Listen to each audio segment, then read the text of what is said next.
Hello everyone, আসসালামু আলাইকুম। সবার কি অবস্থা, কেমন আছেন? আই হোপ সবাই অনেক বেশি ভালো আছে। আলহামদুলিল্লাহ, আল্লাহর অশেষ রহমতে আমরা কিন্তু অনেক ভালো আছি। এই তো নতুন আরেকটা দিনে নতুন আরেকটা ভিডিও নিয়ে চলে আসলাম। আই হোপ আজকের ভিডিওটা আপনাদের কাছে অনেক বেশি ভালো লাগবে। তো যাই হোক, ভিডিওটা কিন্তু আমি সকালেই শুরু করে দিছি। সকালে রান্নাবান্না দিয়ে ভিডিওটা শুরু করলাম। তো সকালে হচ্ছে আর কি, সকালে আর দুপুরে খাবো, তো বিকালে আবার রান্না করে নেব। তো সকালের জন্য হচ্ছে আলু ভাজা, বেগুন ভাজা আর মেয়ের জন্য একটু পাঙ্গাস মাছ রান্না করে নেব। তো আলু কিন্তু এভাবে ভাজলে আমার কাছে অনেক বেশি ভালো লাগে, তো এভাবে ভেজে নেই আমি। এভাবে সহজে হয়, প্লাস হচ্ছে খেতেও কিন্তু অনেক বেশি ভালো লাগে। তো এই তো আলুটা দিয়ে দিছি, এখন হচ্ছে অল্প আছে সুন্দর করে ভেজে নেব। আমি জানি না কোন কোন আপুরা এভাবে আলু খেতে পছন্দ করেন, আমার কাছে কিন্তু ভীষণই ভালো লাগে। তো যাই হোক, আলু ভাজা অল্প আছে করে নিছি, না হলে দেখা যাবে যে আলুটা ভিতরে সিদ্ধ হবে না। তারপর হচ্ছে একটু বেগুন ভাজা করে নিতেছিলাম। আমি কিন্তু ভাজা পোড়া দিয়ে ভাত খেতে বেশি পছন্দ করি। বিশেষ করে হচ্ছে এরকম বেগুন ভাজা আর গোল বেগুন হলে তো আরও বেশি ভালো লাগে, কিন্তু বাসায় গোল বেগুন ছিল না, এই লম্বা বেগুনগুলি ছিল, তো এগুলি হচ্ছে ভেজে নিতেছিলাম। এই বেগুনগুলো কিন্তু দেখবেন যে রান্না করলে বেশি ভালো লাগে। তো যেহেতু গোল বেগুন ছিল না, তো আমি কিন্তু লম্বা বেগুনগুলি ভেজে নিতেছিলাম। আর আমি কিন্তু আগে থাকতেই আলুও ভেজে নিছি। এখন হচ্ছে মেয়ের জন্য মাছ ভেজে নেব, মাছ ভেজে একটু ভুনা করে নেব। আর যেহেতু এই যে ছোটো বাচ্চা, তো সবসময় চেষ্টা করি পাঙ্গাস মাছটাই দেওয়া, আর ও হচ্ছে পাঙ্গাস মাছটা পছন্দ করে। ওর কাছে হয়তো বা অনেক বেশি ভালো লাগে, কাটা নেই, বেছে খাওয়ার ঝামেলা নেই। তো ওই কারণেই আমার মেয়ের জন্য বিশেষ করে আমি পাঙ্গাস মাছটা আর কি রান্না করি। তো যাই হোক, আমি ইদানিং একটু অসুস্থ, মানে অনেক মাথা ব্যথা করে ঠান্ডার কারণে, তারপরে হচ্ছে গলাটা একটু বসে গেছে। তো অসুস্থতার কারণে দেখা যাইতেছে যে কয়েকদিন ধরে তেমন কারো ভিডিও দেখতে পারতেছি না। ইনশাল্লাহ সুস্থ হলে সবার ভিডিওই দেখবো। সবাই আমার জন্য বা আমার ফ্যামিলির জন্য দোয়া করবেন, যাতে ফ্যামিলি সবাই সুস্থ হয়ে যায়। যাই হোক, আমি হচ্ছে এই প্রথম, বলতে কি এর আগে হয়তো বা দেখছি, শেষ কবে দেখছি আমার মনে নেই, এরকম রোদের মধ্যে বৃষ্টি। তো ভাবতেছিলাম যে আর বৃষ্টির ভিডিও দিব না, কিন্তু এই মুহূর্তটা সত্যি কথা বলতে আমার কাছে অসাধারণ লাগছে। তো ওই কারণেই ভাবলাম যে আপুদের মাঝে কেন শেয়ার করা যায় না। তো আমি হচ্ছে বাহিরে কাপড় চোপড় মেলা ছিল, তো ওগুলো হচ্ছে রুমে এনে মেলে দিয়ে তারপরে একটু ভিডিও নিলাম। আর বাহিরে অনেকক্ষণ দাঁড়িয়েছিলাম, প্রচণ্ড আর কি রোদ ছিল, মানে আপনারা দেখলে হয়তো বা বুঝতে পারবেন সূর্যের আলোটা কতটা প্রখর ছিল।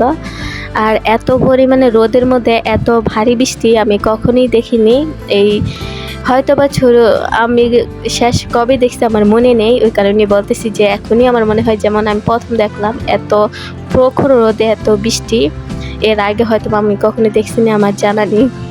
এত রোদের মধ্যে মনে হয়নি দেখছি। আর দেখেন বাতাসে কিন্তু আমার বারান্দা পুরোই ভিজে গেছে, এত রোদ আর এত বৃষ্টি একসাথে এই মনে হয় প্রথমেই দেখলাম। এটা হয়তো বা অনেকের জেলায় হয়েছে কিনা আমি জানি না, কিন্তু আমাদের জেলায় কিন্তু এই বৃষ্টিটা মানে হয়েছে। তো একটু ভিডিও নিয়ে রাখলাম। তো আর তারপরে তেমন কোনো ভিডিওই নেইনি। এটা হচ্ছে বিকালের দিকে আমার মেয়েটা হচ্ছে খেলতেছিল গাড়ি দিয়ে, গাড়ির মধ্যে মাছ আর কি বসিয়ে রাখছে, আর বলতেছিল যে পিপি, ওই যে বলে না গাড়ির যে একটা হর্নের সাউন্ড হয়, ওরকম আর কি করতেছিল। তো ওকে হচ্ছে খেলতে দিয়ে আমি আর কি রান্না করব, তো হচ্ছে খেলতেছিল। তো ওই মুহূর্তটা একটু ভিডিও নিলাম সবার সাথে শেয়ার করার জন্য। তো ও হচ্ছে খেলনা দিয়ে সবসময় আর কি খেলে না, ও কিন্তু যেগুলো দিয়ে খেলা যায় না ওই জিনিস দিয়ে বেশিরভাগ খেলে।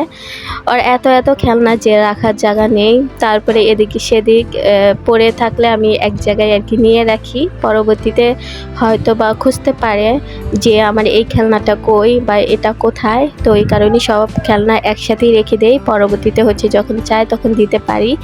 না হলে দেখবেন যে খেলনাগুলো যদি এদিকে সেদিকে ছড়িয়ে ছিটে থাকে, থাকে তাহলে দেখবেন যে বাচ্চারা যখন চাইবে তখন কিন্তু দিতে পারবেন না, তখন কিন্তু ওরা কান্নাকাটি শুরু করে দেবে। তো এই কারণে সবসময় আমি খেলনাগুলো একটা নির্দিষ্ট জায়গায় রাখি। তো যাই হোক, আজকে হচ্ছে খেলনা দিয়ে খেলতেছিল। তো এই তো আমি কিন্তু বিকালে রান্না করে নিতেছিলাম রাতের জন্য, বেগুন আলু দিয়ে মাছ রান্না করে নেব। আর আমার মেয়ে যখন আমি কুটাকাটি করি বা যে রান্নার জন্য কেটে বেছে নেই, তখন হচ্ছে ও কিন্তু মানে ওর রান্নার জন্য যে হাঁড়ি পাতিলগুলো আছে ওগুলো দিয়ে হচ্ছে রান্না করে, মানে ওই যে আমাকে যা করতে দেখে ও হচ্ছে তাই করে। তো যাই হোক, আমি হচ্ছে এখানে আলুটা আর হচ্ছে বেগুন ভালো করে আর কি কষিয়ে নিতেছিলাম। আর আমার মনে হয় এই যে স্বাদ, মানে তরকারি স্বাদটা তখনই ভালো আসে যখনই দেখা যায় যে রান্নার মধ্যে প্রথমেই যে মশলাটা কষানো ওইটা যদি সুন্দর হয়, রান্নাটা কিন্তু বেস্ট বা ভালো হয়। তো এই তো আমি কিন্তু অনেক সুন্দর করে আর কি আলু বেগুনটাকে কষিয়ে নিচ্ছি, মানে দেখেন কোনো পানি নেই। আর বেগুনটা কিন্তু অলমোস্ট সিদ্ধ হয়ে গেছে, আলুটা যেহেতু পুরান আলু সিদ্ধ হতে একটু সময় নেয়। তো আমি একটু ঝোল অ্যাড করে দেব, যেহেতু এটা বেশি ঝোলও রাখবো না, একেবারে আবার একেবারে শুকিয়ে ফেলবো না, মানে মিডিয়াম ঝোল থাকবে। তো ওই কারণে হচ্ছে একটু ঝোল দিয়ে দিলাম, দিয়ে হচ্ছে রান্না করে নেব। যেহেতু ঠান্ডার সমস্যা, বয়স দিতে একটু অসুবিধা হইতেছিল। তো অবশ্যই আপুরা কষ্ট হলে ভিডিওটা দেখবেন, যেহেতু অসুস্থ শরীর নিয়ে ভিডিও আপুদের জন্য তৈরি করছি। আশা করি আপুরা ফুল ভিডিওটা দেখবেন, কারণ আপনারা তো জানেন একটা ভিডিও সুস্থ থাকা অবস্থায় আর কি বানাতে কতটা কষ্ট হয়। তো আমি তো অসুস্থ, এই কারণে আর কি ভিডিও বানাতে ভালো লাগতেছে না, তারপরও আমি ভিডিও বানাইছি শুধু আপুদের কারণে। মাশাআল্লাহ, আপুরা এত সুন্দর সুন্দর কমেন্ট করে যে ভিডিও না বানিয়ে থাকতে পারি না।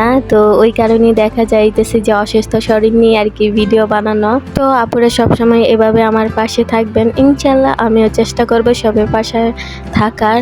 তো যাই হোক, আমি কিন্তু বেগুন আলু তরকারিটা রান্না করে নিছি। এখন হচ্ছে ডাটা আর আলু দিয়ে ছোট মাছ রান্না করে নিতেছিলাম। আর প্রতিদিনই কিন্তু আমি তরকারি রান্না করার আগে ভাত রান্না করে নেই, কিন্তু আজকে হচ্ছে তরকারি রান্না করার পরে একেবারে সন্ধ্যার দিকে ভাত রান্না করে নেব, মানে বসিয়ে দেব। তো যাই হোক, যেই আপুরা দেখতে দেখতে ভিডিওর এই পর্যন্ত চলে আসছেন, আশা করি ভিডিওটা একটু হলো ভালো লাগছে। আর একটু যদি ভালো লেগে যায় প্লিজ একটা লাইক দিয়ে দিবেন। আর যারা আজকে আমার চ্যানেলে নতুন ভিজিট করবেন, আমার চ্যানেলের কোনো অংশ যদি ভালো লেগে যায় তাহলে চ্যানেলটাকে সাবস্ক্রাইব করে আমার নতুন বন্ধু হয়ে আমার পাশে থেকে যাবেন। তো বললাম না যে আমি ভাত একেবারে শেষে বসাবো, তো ভাতও বসিয়ে দিছি। তো আমি কিন্তু ভিডিওর একেবারে শেষ পর্যায়ে চলে আসছি। সব আপুরা আমার পরিবারের জন্য দোয়া করবেন যাতে আমরা সবাই তাড়াতাড়ি সুস্থ হয়ে যাই। আর সকল আপুদের ভাইয়াদের জন্য অনেক অনেক দোয়া ও ভালোবাসা রইল। তো আজকের ভিডিওটা এই পর্যন্তই, নতুন কোনো ভিডিওতে দেখা হবে। আল্লাহ হাফিজ।